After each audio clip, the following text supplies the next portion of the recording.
Good morning. My name is James Smith, and I'd like to welcome you to this first presentation of the EMP Professional Communication Initiative here at CMC-University Hospital. And today I want to speak with you about an important aspect of your professional development. And this is the idea of patient satisfaction. One thing I've been surprised at over the last several years is the intense emotional reaction medical professionals have whenever they hear these two words. I've seen this in the nurses I work with, the mid-level providers I supervise, and especially the physicians I work with every day. And the one thing I hear most from them is, what's the big deal? Why should I care about any of this? And the first reason is because of something called HCAHPS. This is an acronym for the Hospital Consumer Assessment of Healthcare Providers and Systems Survey. It's being conducted by the federal government under the auspices of the Centers for Medicare and Medicaid Services, and it became operational in October of 2012 for inpatients. Now, there are several aspects of this survey, but what should be of interest to you is that one of its functions is to determine physician reimbursement based on the patient's perception of their quality of care. And although at the current time this only applies to inpatients, it won't be long before it's expanded to include outpatient services as well. This includes the patients we see in the emergency department on a day-to-day basis. So basically, the government is going to use this data to determine how much they're going to pay us for the services we provide to Medicare and Medicaid patients. But this also means you can't escape this just by moving to a different practice. This is going to apply to every hospital that accepts Medicare and Medicaid reimbursement. And that means just about every hospital in the country. It also means that emergency medicine groups are going to start taking a very close look at your ability to interact positively with your patients, and quite possibly, this could affect your employability. It's actually quite an intelligent approach to dealing with the patient experience problem, at least as the federal government sees things, because they aren't the ones who are going to have to invest time and resources or get in your face about whether or not you treat your patients well.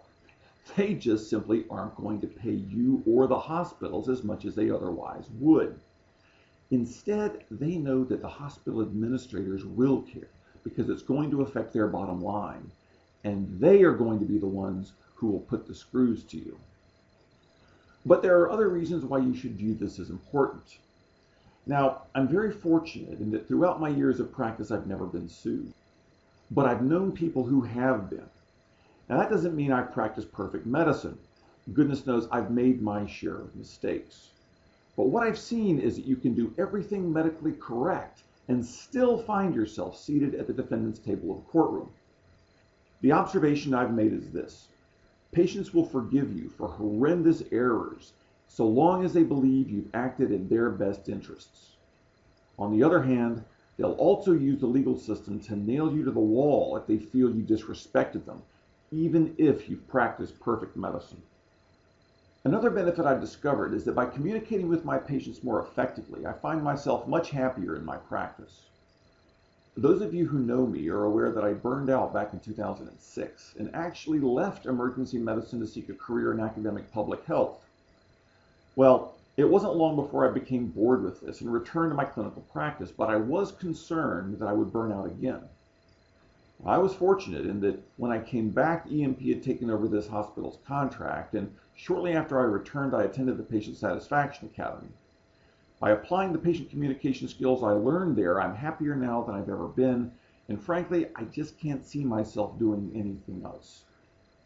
In fact, I'm sure some of you have heard me say that I'll stop practicing emergency medicine only when someone has to pry the stethoscope from my cold, dead fingers. And finally, treating your patients well and to the best of your ability is simply the right thing to do. And this last point is the most important of all, because it gets to the heart of what this is really all about. This most recent emphasis on your ability to effectively communicate and connect with your patients is not unique to our practice here at CMC-University. It's happening everywhere. But how did we as a specialty get in this situation? Well, I think the root of the problem lies in how emergency medicine developed from its earliest days. So let's take a look at how things started a long time ago. At one time, the emergency room was just that, a single room in the hospital. And this room was staffed by a nurse who evaluated any patient who came in.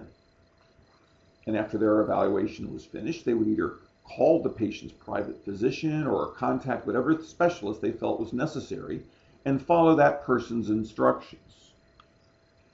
And in many hospitals, including those in major cities, doctors did not work in the emergency room. With time, more and more patients came, and things got so busy that physicians actually started to practice there. And it was like being in the Wild West. Without being overly simplistic, there were four basic types of physicians who worked in the ER. First of all, there's what I refer to as the terminal case. This was a physician whose training consisted of only 4 years of medical school and perhaps a year of internship. They didn't have any interest in further training, and any additional education that they obtained was entirely up to them, and this usually involved doing some reading of their own on a topic that interested them. Needless to say, the knowledge base of this sort of physician was highly variable and often quite suspect. Next, there was the undecided. This was someone who also had 4 years of medical school and an internship. They knew they wanted further training, but weren't sure of exactly what they wanted to do. So, to support themselves while trying to figure things out, they'd also work in the emergency room. Once again, the abilities of this sort of physician was highly variable. Then there was the stalled career. This was a person who started a residency program, such as surgery, but didn't finish it or actually complete their postgraduate training. For them, the emergency room was also a place where they could earn a living, and although their knowledge base was better than the terminal case or the undecided, their level of dedication could be quite lacking. And finally, there was the rotator. In order to meet manpower needs, many hospitals required all physicians on the medical staff to spend a shift or two every month working in the emergency room, regardless of their specialty. Now, this meant that an elderly patient might have their angina treated by an ophthalmologist one day and a pediatrician the next. My father trained as a radiologist, but I can remember him being required to work at least one shift a month in the ER as a condition of his employment. With the exception of the rotator, these people were not the best or the brightest that the House of Medicine had to offer. You might even say that these were the cast-offs, those who didn't have the drive, the smarts, or the stamina to complete a course of training in a respectable discipline like medicine or surgery. And these people had a tendency to exhibit less than admirable attitudes. But so long as they practiced competent medicine and didn't kill anyone, they were largely left alone to do as they pleased. And because the majority of doctors who worked full-time in the emergency room were less than the best, certain unprofessional attitudes were allowed to take hold and foster, and bad things happened as a result. I can recall stories my father told me, and I can remember things I've personally witnessed. For example, my father once told me how an unruly patient was paralyzed and intubated without the benefit of sedation by an anesthesiology rotator to teach them a lesson. He also told me how intoxicated patients were commonly given antabuse to induce violent vomiting for their own good. In my own training, I saw a patient receive a 30 French E-wall tube punitively inserted by the nasogastric route. The reason was because they had initially bitten down when the resident tried to place it orally. In my later practice years, one of my partners had a habit of putting patients who complained about their wait time in something he called the penalty box. This meant that their chart was set aside for an indeterminate amount of time, and they were only seen when he felt they had been punished enough. And finally, I had a partner who would base his care on the patient's insurance status. Those who were insured got full treatment, and those who were self-pay just got the medical screening exam required by EMTALA and nothing else. To go back to the Wild West analogy, the emergency room doctor was like the marshal of a small town and was a law unto himself. We like to think of ourselves as someone like Marshal Will Kane from the movie High Noon, someone who was principled, of high moral values, and who dedicated himself to doing what was right even after the townspeople had turned their backs on it. The reality, however, was sometimes different. Some of us were more like Paul Newman from the life and times of Judge Roy Bean, a less than qualified drifter who set himself up as judge, jury, executioner, and advertised himself as the law west of the Pecos. This is the sort of person who would use his power to further his own interests and didn't hesitate to dispense his own brand of frontier justice. I believe it was because of these early types of physicians who staffed the emergency rooms of America, coupled with the hands-off attitude of many hospital administrators at the time, that the specialty never really developed a sense of what it meant to be a professional. We liked the fact that we were the marshal in that small western border town with no one to answer to. And over the years, we used all sorts of excuses to maintain the status quo. I remember one of my fellow residents in training asked a non-medical acquaintance at a party, "What would you rather have? A kind and caring physician who will hold your hand while you slip into eternity, or some callous jerk who saves your life with the latest antibiotic or therapeutic technique?" Interestingly enough, the person he was talking to didn't fail to point out that the two options weren't mutually exclusive. Yes, a physician could be skilled, and yet they could also be kind and caring at the same time.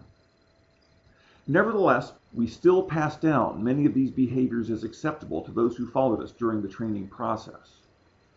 In addition to the brutal training regimen which produced a patient as the enemy mindset, there was also an unofficial training we received from our fellow residents, and many of our less than admirable attitudes towards patient care come from this. And it's not just us as physicians. We're the leaders of the emergency department, and the nurses, mid-level practitioners, and even the clerks will mirror our attitude. As an example, I remember at my first job as an attending physician, there was a night shift nurse, and she took a great deal of pleasure whenever a patient behaved in a disagreeable manner. She would go into the room with a deadpan expression on her face and confront the patient. She simply informed them that they needed to play nice, and if they continued to act in a manner she didn't think was appropriate, this was her response.